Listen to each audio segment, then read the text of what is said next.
ನಮಸ್ಕಾರ ವೀಕ್ಷಕರೇ, busy plus ಪಕ್ಕಾ ಸುದ್ದಿ ವಾಹಿನಿಯ ಸುದ್ದಿ ಬೆಳಕಿಂಡಿಗೆ ಸ್ವಾಗತ. ನಾನು ನಿಮ್ಮ ವಾಹಿನಿಯ ವರದಿಗಾರ ಸಂಗಮೇಶ್ ಕುಶಿಗಿರಿ. ಅದು ವಿಷವಿದ್ದಂತೆ ಆ ವಿಷ ವ್ಯಕ್ತಿತ್ವದ ವಿನಾಶಕ್ಕೆ ಕಾರಣವಾಗುವುದು. ವಿನಯ ವಿವೇಕದ ಕುರುಹು. ವಿನಯ ಜೀವನವನ್ನ ಅಮೃತಮಯವಾಗಿಸುತ್ತದೆ. ಎಲ್ಲರನ್ನ ನಮ್ಮವರು ಎಂದು ಪ್ರೀತಿಯಿಂದ ಕಾಣುವ ವಿನಯಶೀಲ ಗುಣವೇ ಸುಜ್ಞಾನದ ಕುರುಹು.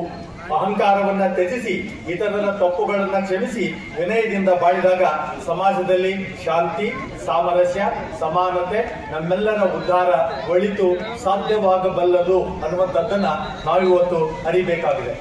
ಅದಕ್ಕೆ ನಾನು ಇವತ್ತು ಪ್ರಸ್ತಾಪ ಮಾಡುವಂತ ವಿಷಯ ಇದು ಬರೀ ವರ್ಗ, ವರ್ಣ, ಜಾತಿ, ಸಮುದಾಯ, ಭಾಷೆ, ಪ್ರದೇಶ ಇವುಗಳನ್ನ ಒಳಗೊಂಡಂತದ್ದಲ್ಲ.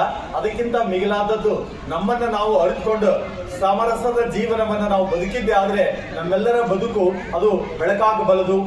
ಅಂತ ಒಂದು ಬದುಕು ನಮ್ಮದಾಗಬೇಕು. ಮತ್ತು ವಿಶೇಷವಾಗಿ ಕನ್ನಡ ಸಾಹಿತ್ಯ ಸಮ್ಮೇಳನದ ಈ ಸಂದರ್ಭದಲ್ಲಿ ನಾವು ಅದನ್ನೇ ಭಾಷೆಯನ್ನ ಕುರಿತು, ಭಾಷಾ ಸಾಮರಸ್ಯವನ್ನ ಕುರಿತು ಹೆಚ್ಚು ನಾವು ಇಲ್ಲಿ ಮಾತನಾಡಬೇಕಾಗತ್ತೆ. ಅದಕ್ಕೆ ಕನ್ನಡವೆಂದರೆ ಅದು ಭಾಷೆ ಮಾತ್ರವಲ್ಲ. ಕನ್ನಡವೆನ್ನುವುದು ಭಾಷೆ, ಭಾವ, ಬುದ್ಧಿ, ಬದುಕು, ಸಂಸ್ಕೃತಿ, ಸಂವೇದನೆ, ಚಿಂತನೆ ಎಲ್ಲವೂ ಹೌದು. ಎಲ್ಲವುಗಳ ಬಹುತ್ವ ಅದು ಕನ್ನಡತ್ವ. ಹಾಗಾಗಿ ಇರಿದಾದಂತ ಈ ಮಾತನ್ನ ನಮಗೆ ಕಟ್ಟಿಕೊಟ್ಟಂತವರು ಬರ್ಗೂರು ರಾಮಚಂದ್ರಪ್ಪನವರು. ಇತ್ತೀಚೆಗೆ ಅವ್ರದೊಂದು ಪುಸ್ತಕ ಬಿಡುಗಡೆ ಆಯಿತು. ಆ ಪುಸ್ತಕ ಅದೇಂತಂದ್ರ ಸೌಹಾರ್ದ ಭಾರತ, ಸಮಾನತೆಯ ಸ್ನೇಹಿತ ಅನ್ನುವಂಥದ್ದು. ಬಹಳ ಚಿಕ್ಕ ಪುಸ್ತಕ, ಬಹಳ ಅದ್ಭುತವಾದಂತಹ ಒಂದು ಬರಹಗಳನ್ನು ಅವರು ಕ್ರೋಢೀಕರಿಸಿ ಆ ಒಂದು ಪುಸ್ತಕದ ಬಿಡುಗಡೆಯಲ್ಲಿ ನಾನು ಕೂಡ ಪಾಲ್ಗೊಂಡಿದ್ದೆ ಗಂಗಾವತಿಯಲ್ಲಿ. ಹಾಗಾಗಿ ನಮ್ಗಿದು ಕನ್ನಡದ ಬೆಳವಣಿಗೆ ಅಂತಂದ್ರೆ ನಮ್ಮಲ್ಲಿ ಸೌಹಾರ್ದದ ಸಂಯೋಜನೆ ಆದಾಗ ಮಾತ್ರ ಕನ್ನಡ ನಾಡು, ನುಡಿ, ಸಂಸ್ಕೃತಿ, ಪರಂಪರೆ ಇವೆಲ್ಲವುಗಳು ಬೆಳೆದು ಬರೋದಕ್ಕೆ ಸಾಧ್ಯ. ಭಾಷೆಯನ್ನ ಕಟ್ಟೋದು ಅಂದ್ರೆ ಆ ಸಂಸ್ಕೃತಿಯನ್ನ ಕಟ್ಟಿದಂತೆ.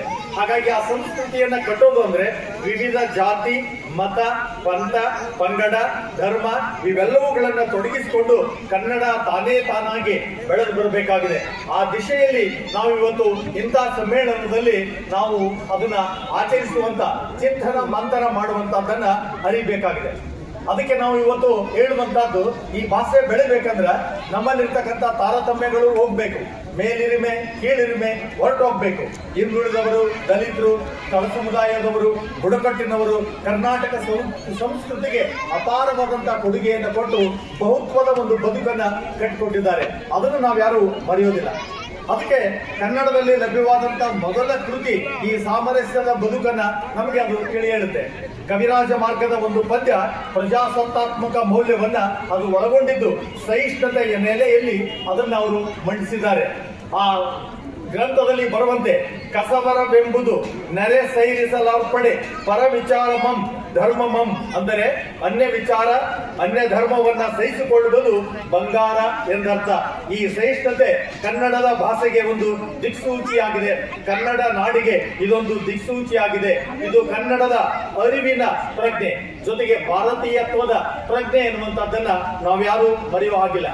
ಇನ್ನು ನಮಗೆ ಕನ್ನಡ ಸಾಹಿತ್ಯದಲ್ಲಿ ಈ ಸಾಮರಸ್ಯದ ಬಗ್ಗೆ, ಸಮಾನತೆಯ ಬಗ್ಗೆ ಅನೇಕ ಜನ ಬರಹಗಾರರು ಬರೆದು ನಮಗೆ ಆದರ್ಶವಾಗಿದ್ದಾರೆ. ಅಂತವರಲ್ಲಿ ಒಬ್ಬ ಆದಿಕವಿ ಪಂಪ ಹೇಳ್ತಾನೆ, ಮನುಷ್ಯ ಜಾತಿ ತಾನೊಂದೇ ವಲಂ. ಅಂದ್ರೆ ಇಡೀ ಜಗತ್ತಿನಲ್ಲಿರ್ತಕ್ಕಂಥ ಮನುಷ್ಯರೆಲ್ಲರೂ ಒಂದು ಅನ್ನುವಂಥದ್ದನ್ನ ಹೇಳಿಕೊಟ್ಟಂತ ಮಹಾನ್ ಪುರುಷ, ಮಹಾಕವಿ, ಆದಿಕವಿ ಪಂಪನಿಗೆ ಸಲ್ಲುತ್ತೆ. ಅದನ್ನು ನಾವಿಲ್ಲಿ ಸ್ಮರಿಸಬೇಕಾಗುತ್ತೆ. ಅಷ್ಟೇ ಅಲ್ಲ, ಪ್ರಜಾಸತ್ತಾತ್ಮಕವಾದಂತ ಸಮಾನತೆಯನ್ನ, ಭ್ರಾತೃತ್ವವನ್ನ ನಮ್ಮಲ್ಲಿ ತರಬೇಕಾಗಿತ್ತಂದ್ರೆ ಇಂಥ ಒಂದು ಆದರ್ಶಗಳು ನಮಗೆ ಮಾದರಿ ಆಗ್ಬೇಕು. ಅದಕ್ಕೆ ಮಾದರಿಯಾಗಿರ್ತಕ್ಕಂಥದ್ದು 12ನೇ ಶತಮಾನದ ವಚನ ಚಳವಳಿ. 12ನೇ ಶತಮಾನದ ವಚನ ಚಳವಳಿಯಲ್ಲಿ ಇಂಥ ಒಂದು ಸಾಮಾಜಿಕ ಆಯಾಮವನ್ನ ನಾವಲ್ಲಿ ಕಾಣ್ತೀವಿ. ಒಂದು ಧಾರ್ಮಿಕ ಸ್ವಾತಂತ್ರ್ಯವನ್ನ ಕಾಣ್ತೀವಿ. ಅವರಲ್ಲಿರ್ತಕ್ಕಂಥ ಧರ್ಮ ಸಹಿಷ್ಣುತೆಯನ್ನ, ಸಾಮಾಜಿಕ ಸಹಿಷ್ಣುತೆಯನ್ನ ಕಾಣ್ತೀವಿ. ಹಾಗಾಗಿ 12ನೇ ಶತಮಾನದ ಅಲ್ಲಮ, ಮಾದಾರ ಚೆನ್ನಯ್ಯ, ಅಂಬಿಗರ ಚೌಡಯ್ಯ, ಅಕ್ಕ ಮಹಾದೇವಿ, ಸಂಕವ್ವೆ, ಕಾಳವ್ವೆ ಇವರೆಂತರ ಬಹುಪಾಲು ತಳ ಸಮುದಾಯದ ಜನ, ಮಹಿಳೆಯರು ಒಟ್ಟಾಗಿ ಚಳವಳಿಯ ಫಲಿತವಾಗಿ ಅವರು ದೇಹವೇ ದೇಗುಲ, ಶರಣಸತಿ, ಲಿಂಗಪತಿ ಎನ್ನುವಂತ ಸಮರಸದ ಬದುಕಿನ ಕನಸನ್ನ ನಮ್ಮೆಲ್ಲರಿಗೆ ಕಟ್ಟಿಕೊಟ್ಟಿದ್ದಾರೆ. ಹಾಗಾಗಿ ವಚನ ಸಾಹಿತ್ಯ ಸಾಮರಸ್ಯದ ಗುರುವಾಗಿ ಇವತ್ತು ನಾಡಿನಲ್ಲಿ ಬೆಳಗ್ತಾ ಇದೆ. ಅಷ್ಟೇ ಅಲ್ಲ, ಅದಕ್ಕೂ ನಮಗೆ ಈ ವಚನ ಸಾಹಿತ್ಯ ಅಲ್ಲದೇ ಕುಮಾರವ್ಯಾಸ ತನ್ನ ಒಂದು ಕೃತಿಯಲ್ಲಿ ಈ ಮತೀಯತ್ವಕ್ಕೆ ಅಂದ್ರೆ ನಮ್ಮಲ್ಲಿ ಮತೀಯ ಭಾವನೆಗಳು ಅಳಿಬೇಕು ಅಂತೇಳಿ ಧರ್ಮ ವ್ಯಾದ ಅಂತ ಹೇಳಿ ಕರೆದು ಧಾರ್ಮಿಕ ಮನ್ನಣೆಯನ್ನು ನೀಡಿ ನಮ್ಮ ಆಹಾರ ಸಂಸ್ಕೃತಿ ಮತ್ತು ಸ್ವಾತಂತ್ರ್ಯದ ಸಂಕೇತಗಳನ್ನ ಅವರು ಪ್ರಸ್ತಾಪ ಮಾಡ್ತಾರೆ. ಹಾಗಾಗಿ ನಮಗೆ ಸಾಹಿತ್ಯ ಈ ಎಲ್ಲ ವಿಚಾರಗಳನ್ನ ಆದರ್ಶಗಳನ್ನ ನಮಗೆ ಕಟ್ಟಿಕೊಡುತ್ತೆ.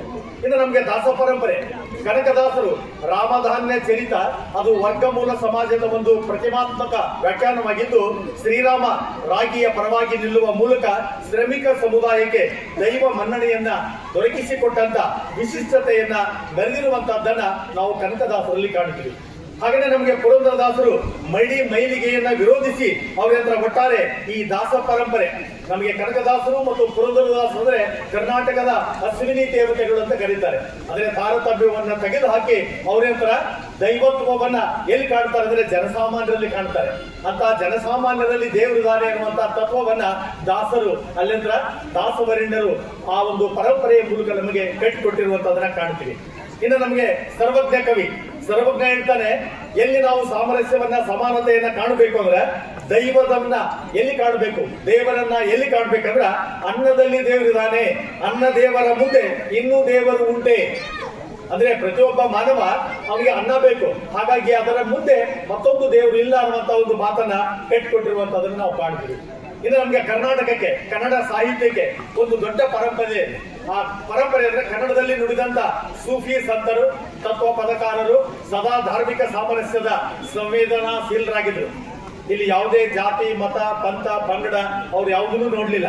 ಅದರಲ್ಲಿ ನಮಗೆ ಕಾಜೆ ಬಂದೇ ನವಾಜರಿಗೆ ಸಿದ್ದಪ್ಪ ಶಿಷ್ಯನಾಗಿದ್ದ, ನಾಸಿರುದ್ದೀನರಿಗೆ ಯಗ್ರಾಸ ಸ್ವಾಮಿ ಶಿಷ್ಯನಾಗಿದ್ದ, ಕಡಿಕೋಳ ಮಡಿವಾಳಪ್ಪನವರಿಗೆ ಚೆನ್ನೂರು ಜಲಾಲ್ ಸಾಹೇಬರು ಶಿಷ್ಯರಾಗಿದ್ರು, ಗೋವಿಂದ ಭಟ್ಟರಿಗೆ ಸಂತ ಶಿಶುನಾಳ ಶರೀಫರು ಶಿಷ್ಯರಾಗಿದ್ರು.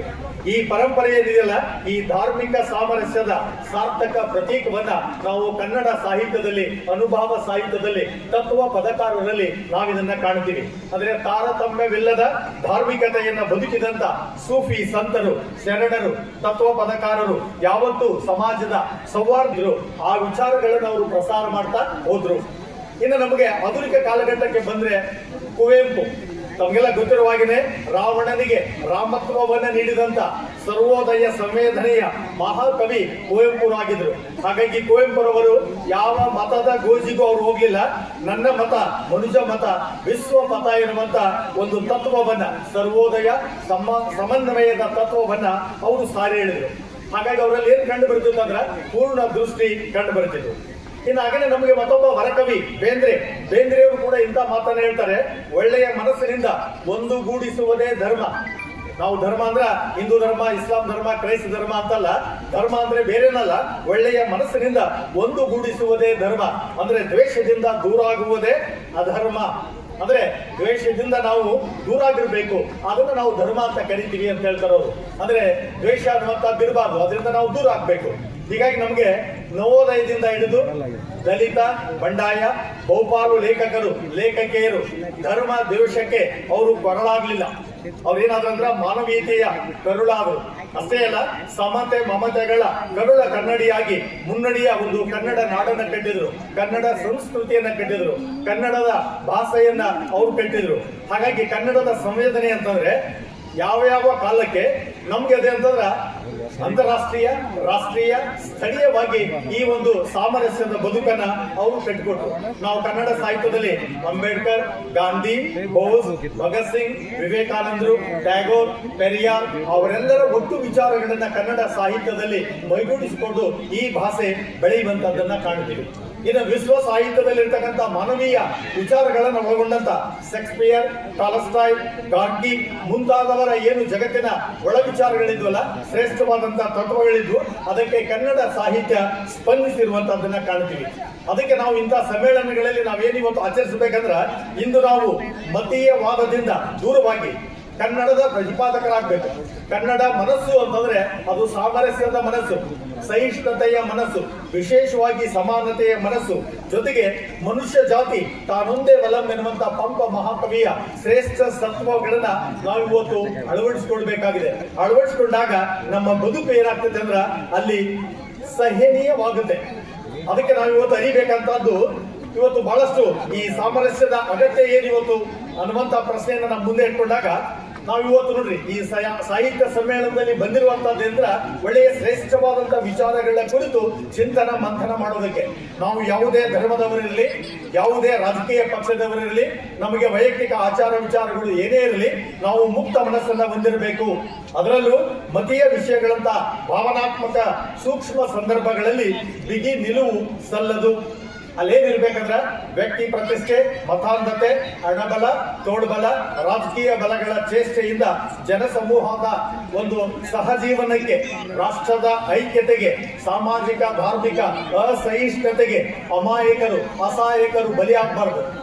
ಅದಕ್ಕೆ ನಮಗೆ ಇವತ್ತು ಸಾಹಿತ್ಯ ಏನ್ ಕಲಿಸ್ಕೊಟ್ಟಿದೆ ಅಂದ್ರ ಇದನ್ನ ಪ್ರಶ್ನೆ ಮಾಡುವಂತಹದನ್ನ ಕಲಿಸ್ಕೊಟ್ಟಿದೆ. ನಮ್ಮಲ್ಲಿ ಏನಿರ್ಬೇಕಂದ್ರ ದುಷ್ಟ ಶಕ್ತಿಗಳನ್ನ ತಪ್ಪಿಸಿ ನಮ್ಮಲ್ಲಿರ್ತಕ್ಕಂಥ ಮಾನವೀಯ ಮೌಲ್ಯಗಳನ್ನ ಜೀವಂತವಾಗಿಡೋದಕ್ಕೆ ಇಂಥ ಚಿಂತನ ಮಂಥನಗಳು ಅಗತ್ಯ. ಆಗ ನಮ್ಮಲ್ಲಿ ರಾಷ್ಟ್ರೀಯ ಐಕ್ಯತೆ, ಸಾಮರಸ್ಯ ಬರೆಯೋದು ಕನಸಿನ ವಸ್ತಾಗೋದಿಲ್ಲ, ನನಸಾಗ ಬರುವುದು ಅನ್ನುವಂಥದ್ದನ್ನ ಆಗಿಂದಾಗೆ ನಮ್ಮ ಸಾಹಿತ್ಯ ಮತ್ತು ಸಾಹಿತ್ಯದ ಬರಹಗಾರರು ತೋರಿಸಿಕೊಂಡಿದ್ದಾರೆ.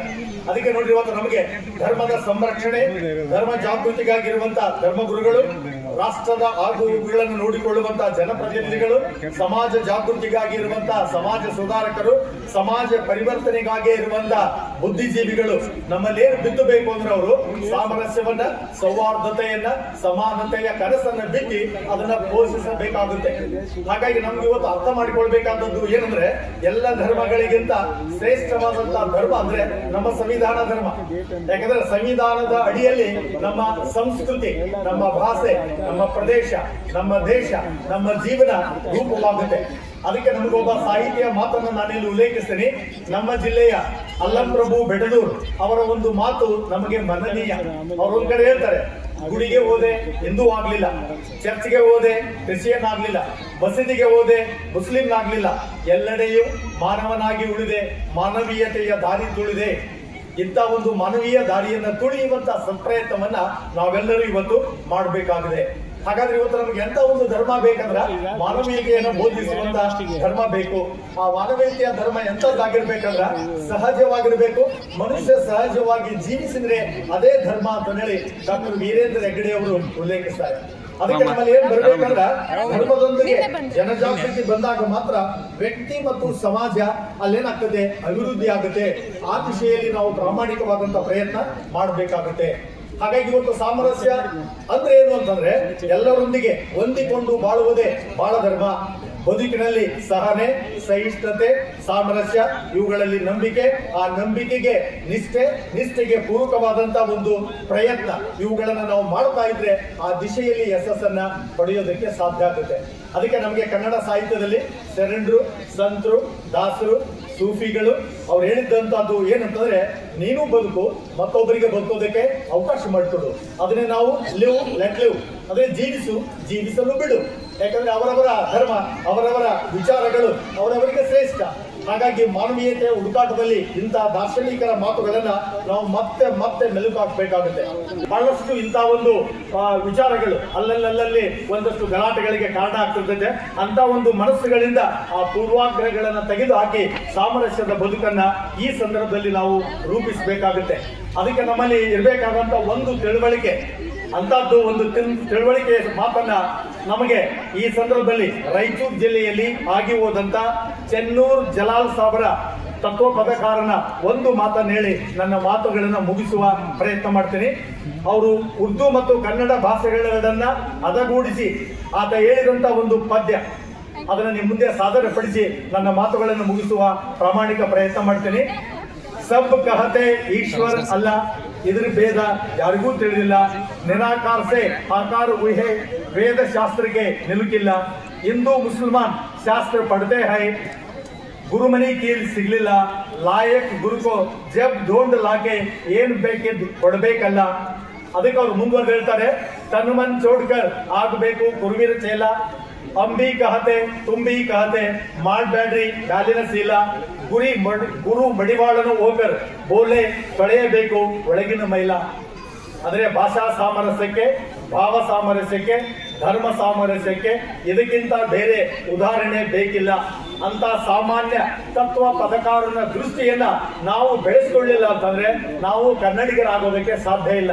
ಯಾಕಂದ್ರೆ ಕನ್ನಡಿಗರಾದಂಥವರು ಇಂಥ ಒಂದು ತಿಳುವಳಿಕೆಯನ್ನ ನಮ್ಮ ದೃಷ್ಟಿ ವೈಶಾಲ್ಯವನ್ನ ಬೆಳೆಸ್ಕೊಳ್ಬೇಕಾಗುತ್ತೆ.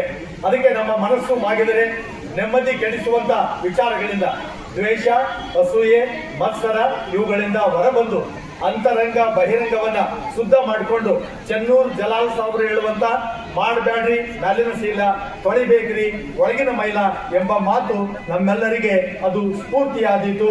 ಇಂದಿನ ತುರ್ತು ಅಗತ್ಯ ಸೌಹಾರ್ದತೆ, ಸಮಾನತೆ ಅಂತ ಒಂದು ಭಾರತವನ್ನ, ಅಂತ ಒಂದು ಕರ್ನಾಟಕವನ್ನ ನಿರ್ಮಿಸುವ ಒಂದು ಸತ್ಪ್ರಯತ್ನವನ್ನ ನಾವೆಲ್ಲ ಮಾಡೋಣ ಅಂತ ಹೇಳಿ ಆಶಿಸಿ, ಇಷ್ಟೊತ್ತು ಕೆಲವು ವಿಚಾರಗಳನ್ನ ಹಂಚಿಕೊಳ್ಳೋದಕ್ಕೆ ಅವಕಾಶ ಮಾಡಿಕೊಟ್ಟಂತ ಸಂಘಟಕರಿಗೆ, ಈ ಗೋಷ್ಠಿಯ ಅಧ್ಯಕ್ಷರಿಗೆ, ವೇದಿಕೆ ಮೇಲಿರುವಂತಹ ಎಲ್ಲ ಗಣ್ಯರಿಗೆ ಮತ್ತು ನೆರೆದಿರ್ತಕ್ಕಂಥ ಎಲ್ಲ ಕನ್ನಡ ಮನಸ್ಸುಗಳಿಗೆ, ಹಿರಿಯರಿಗೆ ವಂದಿಸಿ ನನ್ನ ಮಾತುಗಳನ್ನು ಮುಗಿಸ್ತೀನಿ. ಧನ್ಯವಾದ.